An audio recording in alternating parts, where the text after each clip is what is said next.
ಕಾವೇರಿ ಜಲಾನಯನ ಪ್ರದೇಶದಲ್ಲಿ ಮುಂಗಾರು ಮಳೆ ಚುರುಕುಗೊಂಡಿದ್ದು ಹಳೆ ಮೈಸೂರು ಭಾಗದ ಜೀವನಾಡಿ ಕೆಆರ್ಎಸ್ ಅಣೆಕಟ್ಟೆ ಭರ್ತಿಗೆ ಕೇವಲ 4 ಅಡಿಯಷ್ಟೇ ಬಾಕಿ ಉಳಿಕೊಂಡಿದೆ.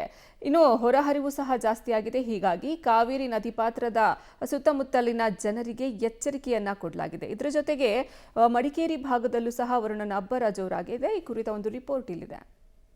ಹಳೆ ಮೈಸೂರು ಭಾಗದಲ್ಲಿ ಮುಂಗಾರು ಅಬ್ಬರ. ಕೆಆರ್ಎಸ್ನಲ್ಲಿ ಮೊದಲ ಬಾರಿಗೆ ದಾಖಲೆ ಪ್ರಮಾಣದ ನೀರು ಸಂಗ್ರಹ. ಕಾವೇರಿ ಜಲಾನಯನ ಪ್ರದೇಶದಲ್ಲಿ ಮುಂಗಾರು ಮಳೆ ಅಬ್ಬರ ಜೋರಾಗಿದ್ದು, ಪರಿಣಾಮ ಹಳೆ ಮೈಸೂರು ಭಾಗದ ಜೀವನಾಡಿ, ಮಂಡ್ಯ ಜಿಲ್ಲೆಯ ಶ್ರೀರಂಗಪಟ್ಟಣ ತಾಲೂಕಿನ ಕೆಆರ್ಎಸ್ ಡ್ಯಾಂ 120.91 ಅಡಿಯಷ್ಟು ಭರ್ತಿಯಾಗಿದೆ. ಡ್ಯಾಂ ನಿರ್ಮಾಣವಾಗಿದ್ದಾಗಿನಿಂದ ಕೆಆರ್ಎಸ್ ಡ್ಯಾಂನಲ್ಲಿ ಜೂನ್ ತಿಂಗಳಿನಲ್ಲಿ ಇಷ್ಟು ಪ್ರಮಾಣದ ನೀರು ಇರಲಿಲ್ಲ. ಇದೇ ಮೊದಲ ಬಾರಿಗೆ ದಾಖಲೆ ಪ್ರಮಾಣದ ನೀರು ಜೂನ್ ತಿಂಗಳಿನಲ್ಲಿ ಸಂಗ್ರಹವಾಗಿದೆ. ಮುಂಗಾರು ಚುರುಕುಗೊಂಡಿರುವ ಪರಿಣಾಮ ಸದ್ಯ 20,750 ಕ್ಯೂಸೆಕ್ ನೀರು ಕೆಆರ್ಎಸ್ ಡ್ಯಾಂಗೆ ಹರಿದು ಬರುತ್ತಿದೆ. ಹೀಗಾಗಿ ಡ್ಯಾಂನಿಂದ 20,216 ಕ್ಯೂಸೆಕ್ ನೀರನ್ನ ಬಿಡುಗಡೆ ಮಾಡಲಾಗುತ್ತಿದೆ. ಕಾವೇರಿ ಜಲನಯನ ಪ್ರದೇಶದಲ್ಲಿ ಮಳೆ ಹೆಚ್ಚಾಗುವ ಸಾಧ್ಯತೆ ಇದ್ದು, ಕನ್ನಂಬಾಡಿ ಕಟ್ಟೆಗೆ 50,000ಕ್ಕೂ ಅಧಿಕ ಕ್ಯೂಸೆಕ್ ನೀರು ಬರುವ ನಿರೀಕ್ಷೆ ಇದೆ. ಹೀಗಾಗಿ ಕಾವೇರಿ ಕೊಳ್ಳದ ಜನರಿಗೆ ಕಾವೇರಿ ನೀರಾವರಿ ನಿಗಮ ಅಲರ್ಟ್ ಘೋಷಣೆ ಮಾಡಿದೆ.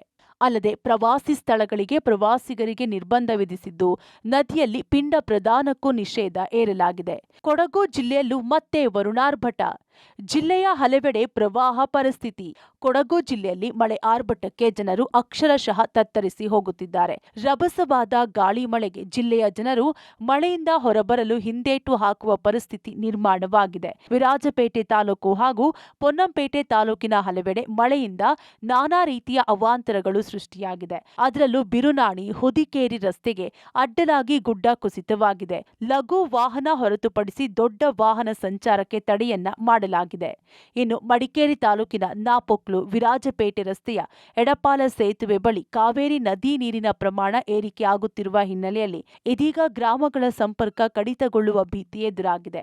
ಅಲ್ಲದೆ ಕಾವೇರಿ ಜಲಾನಯನ ಪ್ರದೇಶಗಳಲ್ಲಿ ಭಾರೀ ಮಳೆಯಾಗುತ್ತಿರೋದ್ರಿಂದ ಹಾರಂಗಿ ಜಲಾಶಯಕ್ಕೆ ಒಳಹರಿವಿನ ಪ್ರಮಾಣದಲ್ಲಿ ಏರಿಕೆಯಾಗಿದ್ದು, ಜಲಾಶಯದ ಭದ್ರತೆ ದೃಷ್ಟಿಯಿಂದ ಕಾವೇರಿ ನದಿಗೆ ಹಾರಂಗಿ ಅಣೆಕಟ್ಟಿನಿಂದ 10,000 ಕ್ಯೂಸೆಕ್ ನೀರು ಬಿಡುಗಡೆ ಮಾಡಲಾಗಿದೆ. ಭಾರೀ ಮಳೆಯಿಂದಾಗಿ ಭಾಗಮಂಡಲ ತ್ರಿವೇಣಿ ಸಂಗಮದಲ್ಲೂ ಗಣನೀಯ ನೀರಿನ ಪ್ರಮಾಣ ಏರಿಕೆಯಾಗುತ್ತಿದೆ. ಇದೇ ರೀತಿಯಲ್ಲಿ ಮಳೆ ಆರ್ಭಟ ಮುಂದುವರೆದರೆ ಭಾಗಮಂಡಲ ಹಾಗೂ ನಾಪೊಕ್ಲು ರಸ್ತೆ ಕಡಿತಗೊಳ್ಳುವ ಭೀತಿ ಎದುರಾಗಿದೆ. News desk, public TV.